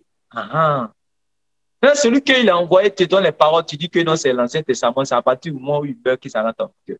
Lui-même, il a déjà déshonoré. Il a rentré dans quel ciel? Donc, il faut que réellement, on fasse attention en ces derniers temps. Voilà réellement les choses qui se passent. Vous me comprenez? Regardez, mets la troisième vidéo. Parce que, en fait, le but de tout ça, c'est quoi? Le but de tout ça, en donnant ce type de paroles, c'est pour enlever la crainte de Dieu. Parce qu'on parle de peur. On dit, les prédicateurs là, c'est pour faire peur aux gens, c'est pour faire peur aux gens. En fait, la peur dont ils parlent là, ce n'est pas en fait être effrayé. Ils parlent en fait de la crainte que nous devons avoir à Dieu, la crainte de Dieu là. On va enlever ça dans votre cœur. Parce que c'est parce que non seulement on aime Dieu, mais c'est parce qu'on craint Dieu qu'on se garde du mal. Vous voyez, non? On dit la crainte de Dieu, c'est la haine du mal. Vous voyez? Les enseignements du Seigneur que le Seigneur nous donne, c'est pour réellement, regardez, quand tu lis les paroles du Seigneur, si tu n'as pas la crainte de Dieu, si ça n'envoie pas la crainte de Dieu dans ton cœur, c'est que ce n'est pas les paroles du Seigneur. Les paroles du Seigneur viennent pour déposer la crainte de Dieu dans le cœur de l'homme. Vous voyez? Afin que l'homme réellement puisse réellement travailler à être à l'image de son Dieu qui est saint. Oui. Maintenant, quand on enlève les paroles du Seigneur dans ton cœur, là, quand on rend ça caduque, nul et sans effet, quand on met ça dans l'Ancien Testament, quand on met ça comme des paroles qui ne sont plus en vigueur, alors ça te fait négliger ces paroles. C'est simple. Ça te fait négliger ces paroles. Voilà pourquoi on peut arriver maintenant à dire que resserrer le chemin, tout ça, c'est la loi. Que ce n'est pas tous ceux qui disent Seigneur, Seigneur, loi. Que toutes ces paroles-là, c'est la loi. Porte étroite, c'est la loi. Voilà. Vous comprenez? Mais la troisième vidéo. D'abord, j'ai entendu. D'abord, vous avez vu que l'autre côté, c'était subtil. Il a fallu que je puisse réellement décortiquer pour que vous puissiez réellement voir. Réellement, voilà. Maintenant, il y a d'autres, c'est de manière, voilà, c'est de manière vulgaire comme ça, tout le monde entend que c'est faux, mais il y a d'autres, c'est subtil. Et c'est le côté subtil là qui est le plus dangereux. Après, ça a pu attraper réellement les pasteurs. Vous me comprenez, non? Ici, ça c'est vulgaire. On peut connaître une personne à déjà caricaturée comme étant quelqu'un réellement qui donne de faux enseignements et faux prophètes. Donc, quand on voit ça, on dit que oui, ok. Mais vous allez voir que les deux enseignements ne sont pas différents. Les trois enseignements ne sont pas différents. C'est la même chose, mais seulement qu'il y a d'autres côtés, c'est subtil, puis à d'autres côtés, c'est vulgaire. Tout le monde voit. Allons-y. Le pasteur de Lazare, le pauvre Lazare. J'ai entendu le pasteur de Lazare, le pauvre Lazare, se plaindre. Vraiment, tout est l'argent. Tout est le matériel maintenant. Tout est l'argent. Aujourd'hui, tu vas à l'église, c'est l'argent. Au lieu de partir à l'essentiel, hein, les gens vivent mal. Ce monde est gâté. Au lieu de prêcher la sanctification, moi je dis au pasteur de Lazare, nos parents nous n'ont pas mal élevés. Il y a des choses qu'on nous enseigne à l'église, on n'a pas, c'est pas à l'église on a besoin de venir écouter ça. Chez moi, dans mon village, on ne vole pas. Un homme qui commet l'inceste, tu couches avec ta fille, on t'expose au village. Vrai ou faux? Mais est-ce que le chef du village est pasteur? Les notables sont pasteurs. Vivre bien n'est pas faux. C'est pas dans la Bible même qu'on doit venir se muscler sur comment vivre une vie de sanctification. La sanctification est innée. À l'islam, on parle de la sanctification.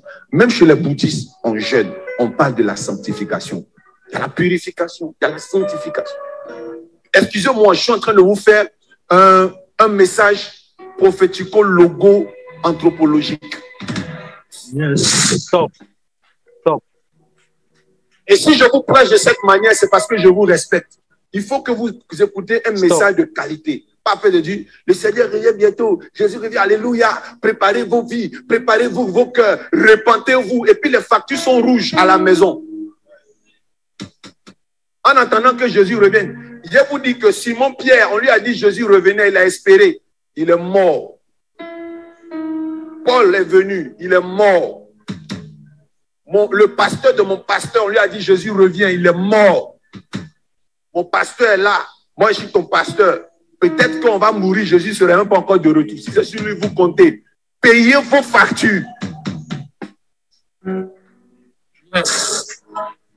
Laissez le monsieur là venir en son temps.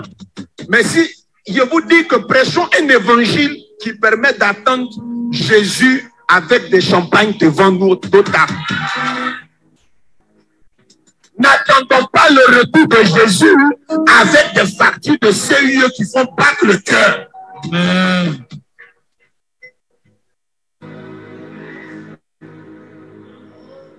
Dis amen bien fort.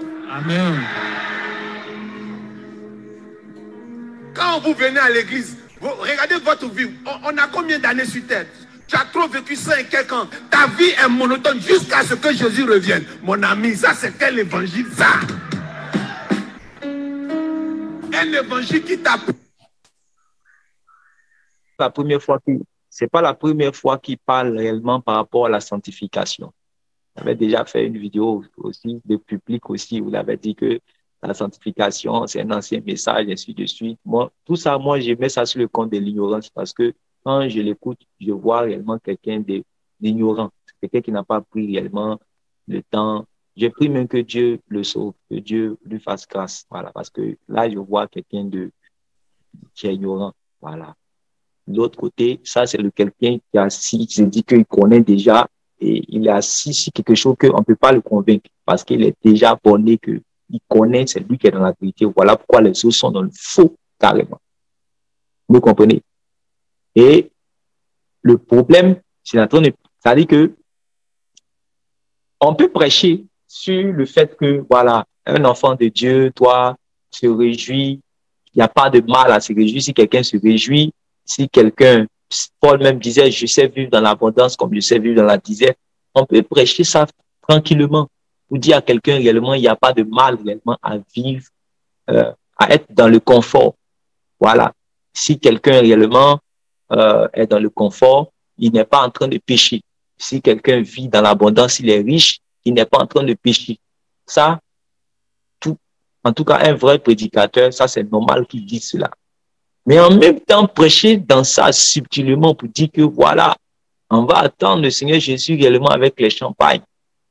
Que la sanctification est innée. Dans l'islam, la sanctification. Est-ce qu'on a besoin réellement d'être pasteur ou bien chrétien pour pouvoir vivre dans la sanctification? Que réellement, voilà, que les gens sont en train de dire que on n'a qu'à attendre Jésus, du coup, les gens sont morts. Voilà, les gens sont morts, qu'ils n'ont pas payé réellement leur facture, tout ça. Continue l'enseignement, continue la vidéo. Continuons la vidéo. Ok. Partage. On entend de finir, c'est la dernière vidéo, on entend de finir, donc continue. Privé de tout. Il y a quoi? On dit tu ne vas pas à la plage, il y a Mami Wata là-bas. On dit aussi, il ne faut pas aller au plein air pour aller manger. Il y a Mami Wata là-bas. Vous n'êtes pas pasteur. On vous dit, n'allez pas écouter Zouglou. Il y a le démon là-bas. Écoutez-moi bien, c'est un évangile du diable. Amen. Amen. Stop.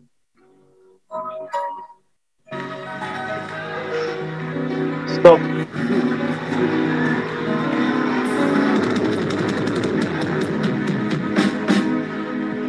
Je crois que c'est ça le temps de la grâce, pasteur.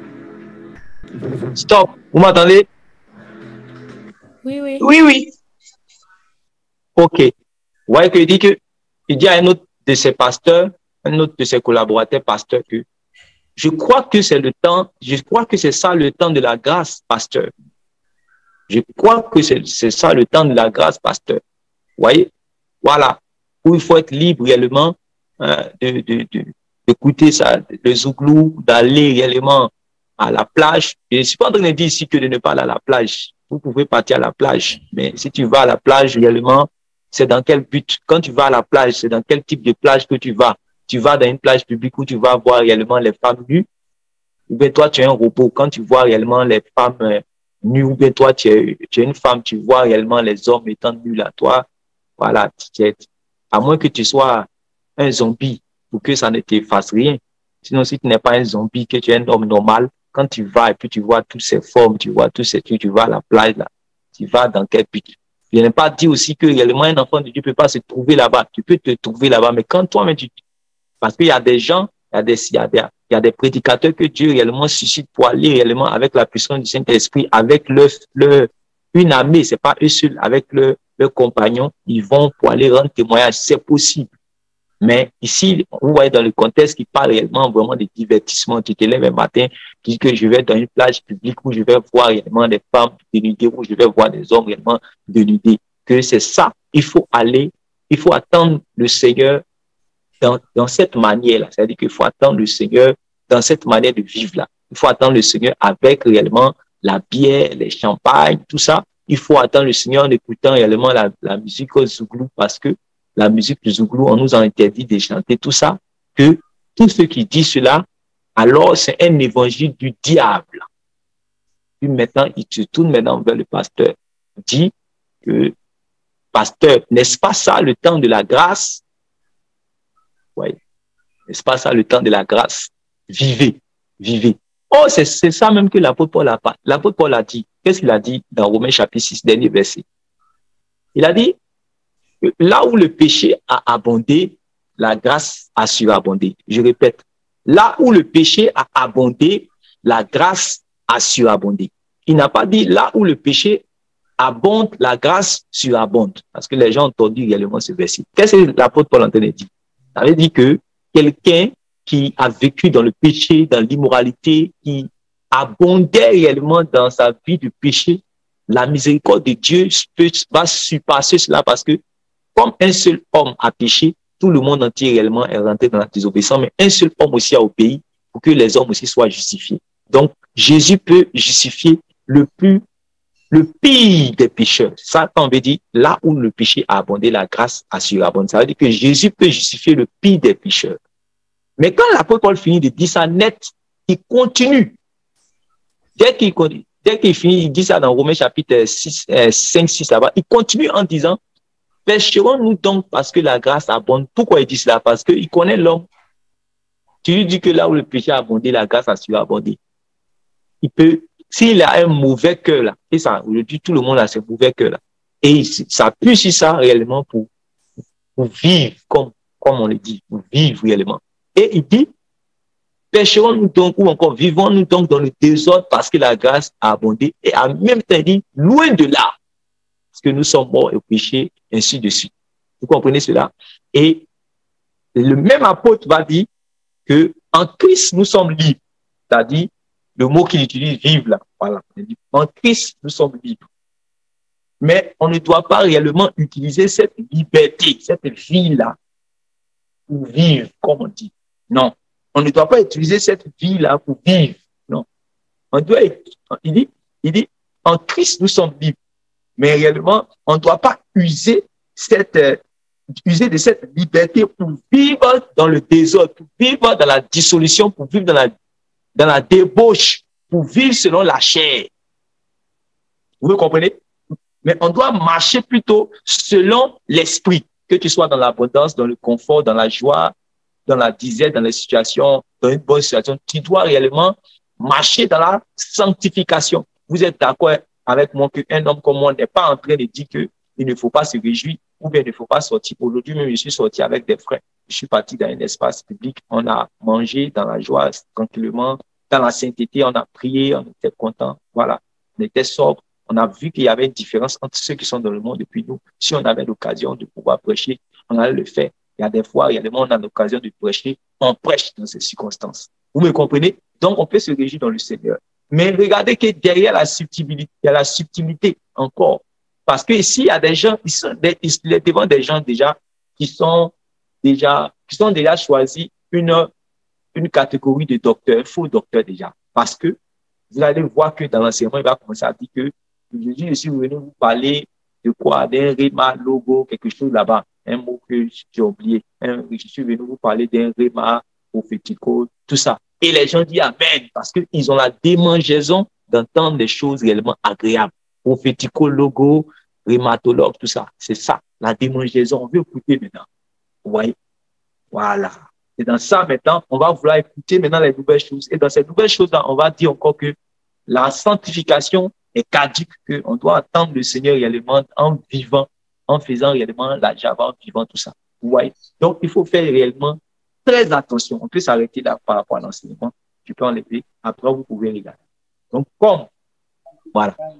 Ici, vous voyez que nous sommes réellement dans les derniers temps. Et voilà comment la séduction est en train de rentrer réellement dans le monde. Et la séduction est en train de rentrer dans l'Église. Vous voyez, on avait parlé de la séduction dans le monde. Là, la séduction est où? Dans l'Église. L'apôtre Paul avait parlé de ça dans Actes chapitre 20, le verset 27, 26, 27. Si vous pouvez lire, vous allez voir. Je vais lire ces deux derniers versets pour terminer. Vous comprenez que nous sommes réellement à la fin et chacun réellement doit bien garder ses oreilles. Il faut avoir les paroles du Seigneur dans son cœur pour ne pas se laisser distraire. Vous voyez, parce que même des pasteurs sont en train d'être séduits à l'heure où nous sommes en train de parler. Vous voyez, ce sont ces gens-là qui ont une grande audition. Ce sont ces gens-là qui sont supportés. Ce sont ces gens-là qui sont financés. Ce sont ces gens-là qui sont soutenus pour que encore plus les entendent. Vous allez voir, ces gens de tout là, ça fait des milliers de vues. Vous comprenez? C'est même peut-être sponsorisé. Parce qu'on est à la fin. Et le diable, réellement, il va faire tout réellement pour pouvoir dérouter les gens du chemin étroit. Et en fait, la puissance de la séduction se trouve où?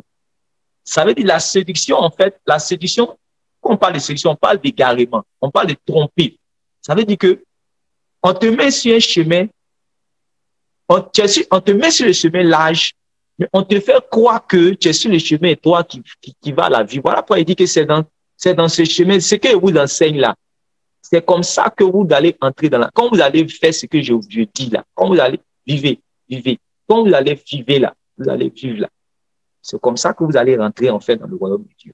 Voilà la séduction. Il te fait croire que tu es sur le chemin large, mais il te dit que c'est sur ce chemin-là que tu vas rentrer. Il te dit que la porte étroite là, ça c'est la loi, c'est le boulevard là, c'est ça réellement que le nouveau chemin. Tu dis Amen.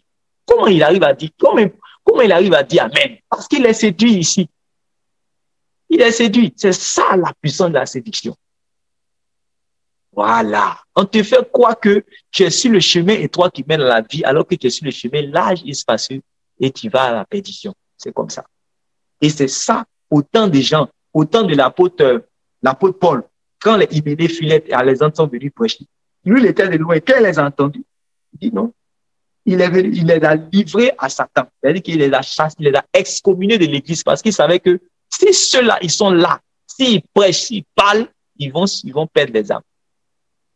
Maintenant, quand lui il est parti, il dit que comme il sait que quand lui va partir là, il y a des gens qui vont venir parce que déjà que lui, il était encore en vie, il y avait déjà même les Hyménée, les Philette qui prêchaient des fausses doctrines et ils perdaient les âmes. Et c'est ça, il va appeler maintenant les évêques. Lui, il va faire le contraire de ce que l'autre évêque là faisait. Lui, il va appeler les évêques, mais il va leur donner réellement. Regardez ce qu'il va dire dans Actes chapitre 20, verset 6. On entend de finir, allons-y, soyez persévérants, écoutez. Actes chapitre 1, verset 26. Ils tirèrent au sort, et le sort tomba sur Matthias, qui fut associé aux 11 apôtres. Actes chapitre 20. Ah, 20. Actes chapitre 20. Oui. Ok. Actes chapitre 20, verset 26. Ok. C'est pourquoi je vous déclare aujourd'hui que je suis pur du sang de vous tous, car je vous ai annoncé tout le conseil de Dieu, sans en rien cacher. Prenez donc garde à vous-même et à tout le troupeau sur lequel le Saint-Esprit vous a établi évêque, pour paître l'Église du Seigneur, qui s'est acquise par son propre sang. Je sais qu'il s'introduira parmi vous, après mon départ, des loups cruels qui n'épargneront pas le troupeau, et qui se lèvera du milieu de vous des hommes qui enseigneront des choses pernicieuses pour entraîner les disciples après eux. Veillez donc. Comprenez, non? Ils vont entraîner des disciples après eux. Ils vont s'introduire dans l'église et ils vont s'entraîner des disciples après eux. Donc, dans l'église, Satan maintenant a des disciples dans l'église. Comment il arrive à avoir des disciples dans l'église? C'est-à-dire qu'il envoie des faux docteurs.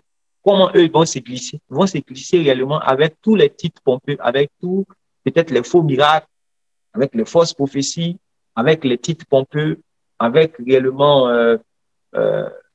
les finances, avec beaucoup de choses, voilà, avec aussi même, souvent même avec une fausse humilité. Voilà, ils vont s'introduire réellement avec les cols blancs, avec Alléluia, Amen, tout ça, ils vont, en tout cas, d'une manière subtile pour entrer. Mais une fois qu'ils vont entrer là, c'est là maintenant, ils vont faire maintenant du dégât pour se faire réellement des disciples. Ma prière, le vœu de mon cœur, c'est que toi, réellement, qui es connecté, tu sois véritablement un disciple de Dieu. Le disciple de Dieu, il connaît les paroles de Dieu. C'est une brebis. La brebis entend la voix de son berger. Vous me comprenez? Jésus a dit, ils seront tous enseignés de Dieu. Il dit, car dans les prophètes, il est écrit, ils seront tous enseignés de Dieu. Vous comprenez? Donc, Dieu attire les hommes à Christ en les enseignant par les paroles de Christ qui viennent de Dieu. Si tu ne connais pas les paroles de Christ, voilà, tu vas réellement courir réellement après les fausses prophéties, les fautes. Et parce que tu n'as pas aimé la vérité, alors un esprit d'égarement te sera communiqué. Malheureusement, tous ces gens en train de voir là, il y a d'autres qui ont déjà reçu un esprit d'égarement, c'est fini.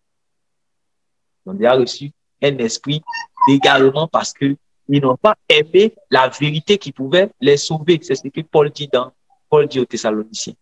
Parce qu'ils n'ont pas aimé la vérité, alors ils ont reçu un esprit d'égarement. Et vous allez voir, ils ont comme, c'est-à-dire, ils sont comme dérangés lorsqu'ils se trouvent en face réellement d'un véritable prédicateur qui leur parle réellement des saintes paroles du Seigneur, qui leur rappelle les saintes paroles du Seigneur. Ils ne sont pas à l'aise. Ils préfèrent plus réellement les rimas, les soi-disant rimas. C'est ça, c'est dans ça qu'ils sont à l'aise. C'est-à-dire, là, il y a l'esprit d'égarement. Vous comprenez cela? Donc, lisez le dernier passage de... Voilà. Prenez par exemple, on va lire deux passages. Prenez 2 Pierre chapitre 3. Lisez à partir du verset 9. 2 Pierre en train de finir. Merci pour votre patience. Je vais vous expliquer dans quelle manière on va attendre le Seigneur. 2 Pierre chapitre 3, verset 2 Pierre 3, verset 9. Oui. Le Seigneur ne tarde pas dans l'accomplissement de la promesse. Regardez, attends, avant de continuer, je veux rappeler une parole encore qui va venir confirmer ce que je disais tout à l'heure. Voilà. Regardez. Lis 2 Pierre chapitre 2, verset 1 d'abord. 2 Pierre 2, verset 1. Il y a eu parmi le peuple de faux prophètes, et il y aura de même parmi vous de faux docteurs, qui introduiront des sectes Vous comprenez, non? Voilà. Continue.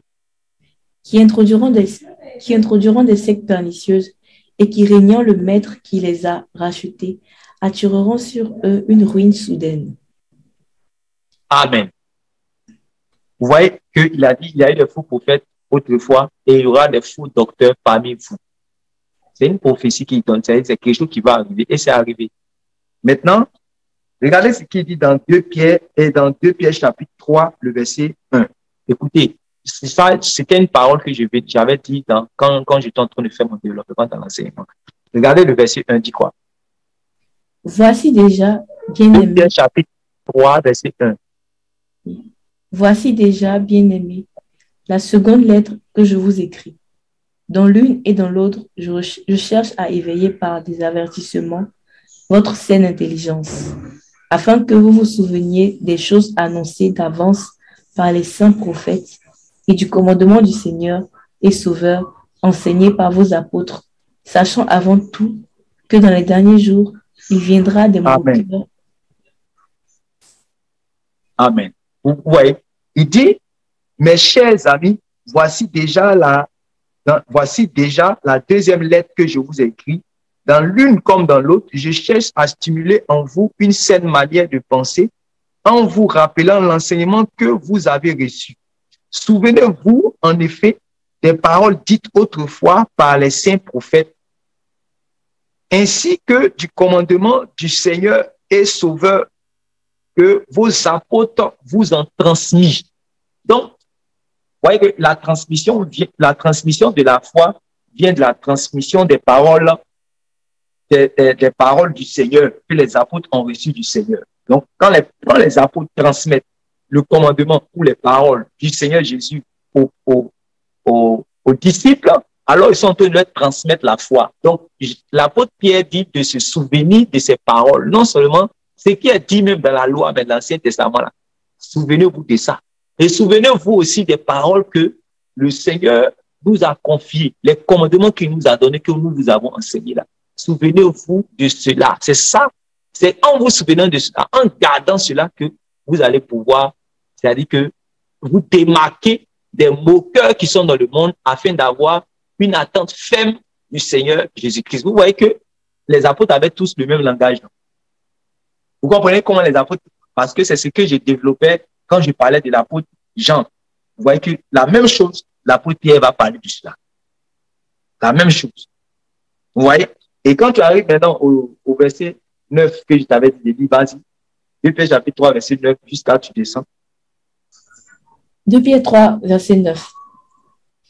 Le Seigneur ne tarde pas dans l'accomplissement de la promesse, comme quelques-uns le croient, mais il use de patience envers vous, ne voulant pas qu'aucun périsse, mais voulant que tous arrivent à la repentance. Le jour du Seigneur viendra comme un voleur. En ce jour, les cieux passeront avec fracas, les éléments embrasés se dissoudront, et la terre avec les œuvres qu'elle renferme sera consumée. Continue. Puisque donc toutes ces choses doivent se dissoudre, qu'elles ne doivent pas être la sainteté de votre conduite. Qu'elles ne doivent pas être, lis cette partie-là très bien, parce que c'est comme ça qu'un apôtre dit on doit attendre le Seigneur. Oui, vas-y. Puisque donc toutes ces choses doivent se dissoudre, qu'elles ne doivent pas être la sainteté de votre conduite et votre piété, tandis que vous attendez et hâtez l'avènement du jour de Dieu, à cause duquel les cieux enflammés se dissoudront et les éléments embrasés se fondront. Mais nous attendons, selon sa promesse, de nouveaux cieux et une nouvelle terre où la justice habitera. C'est pourquoi, bien-aimé, en attendant ces choses, c'est pourquoi, bien-aimé, oui, en attendant ces choses, appliquez-vous à être prouvés par lui sans tache et irrépréhensible dans la paix. Amen. Voyez que la patience... Vous voyez que ici, là, tu peux pas, ce que vous venez d'entendre là, est-ce que Pierre réellement peut prêcher comme ça? Parce que regardez comment Pierre dit, on doit attendre le Seigneur. Regardez comment il insiste sur réellement la conduite. Regardez s'il insiste. Est-ce qu'il peut être léger comme ça sur la conduite pour emmener les enfants de Dieu à être légers, à banaliser réellement leur attente. On voit qu'on doit attendre le Seigneur dans d'une manière, lis le verset, irréprochable. C'est terrible. Lis le verset. C'est pourquoi, bien-aimés, en attendant ces choses, oui, appliquez-vous à être prouvés par lui, sans tache et irrépréhensible dans la paix. C'est dans ça que tu as t'amuser pour dire que vivez. C'est dans ça que tu as t'amuser pour dire ça. C'est que tu n'as pas encore lu verset ça. C'est simple. C'est simple. Continue. C'est pas, on entend, on est fini, oui.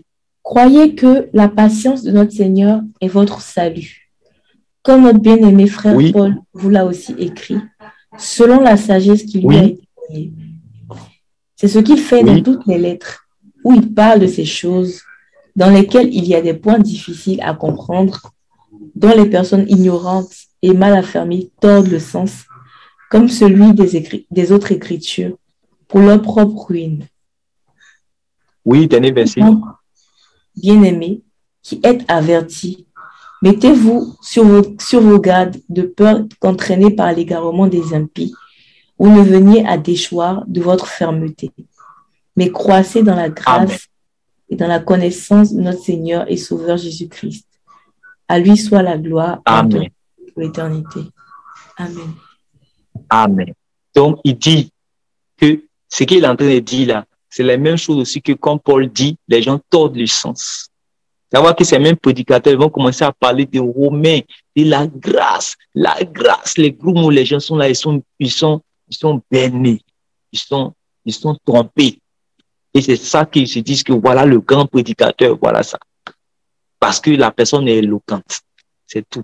Quand on enlève l'éloquence là, doctrine, il n'y a pas dedans. C'est pour ça que tu dois connaître les paroles de ton père. C'est pour ça que quand quelqu'un sera éloquent, mais va dire, toi, tu es concentré, tu écoutes. Quand tu écoutes là, c'est les paroles de ton père que tu entends. Quand tu n'entends pas, malgré son éloquence, tu n'entends pas les paroles de ton père. C'est ça. C'est ces gens-là que Jésus vient chercher. Des gens qui connaissent les paroles du Seigneur et qui vivent les paroles du Seigneur. C'est ceux-là que le Seigneur Jésus vient chercher. C'est pour ça que ça va définir leur conduite. Ils connaissent les paroles du Seigneur, ça va définir leur conduite. Ils ne vont pas laisser les gens jouer avec réellement leur vie chrétienne. Ils ne vont pas laisser les gens venir jouer, voilà, dans leur vie chrétienne. Donc, voici réellement les 7 paroles du Seigneur que j'ai eu à cœur, vraiment de vous dispenser selon la grâce réellement que le Seigneur m'a accordée. Voilà. Donc, sachez cela, voici que nous sommes en plein pied réellement dans le temps de la séduction. Et la séduction réellement vient comme ça, l'apostasie. Voilà. Les gens abandonneront la foi. Ça veut dire que les gens vont apostasier. Apostasie. On apostasie lorsque on n'a plus les paroles du Seigneur, lorsqu'on ne croit plus aux paroles du Seigneur, lorsqu'on rejette les paroles du Seigneur. Et moi, mon combat, le combat de la foi que je suis en train de mener, c'est ça. Afin que vous soyez réellement bâtis aussi. C'est ce que Paul faisait avec Timothée. Et c'est ce que je suis en train de faire avec vous, pour que vous puissiez aussi connaître les paroles du Seigneur, afin que vous puissiez aussi communiquer à d'autres, à vos frères, à vos amis à vos frères en Christ même, qui sont aussi peut-être en train de vaciller réellement. Vous savez que, selon Éphésiens 4, verset 11, le but d'un prédicateur, c'est de bâtir le disciple afin qu'il puisse atteindre la stature parfaite de Christ, afin qu'il ne soit pas en train de balloter à tout vent réellement de doctrine. Vous comprenez?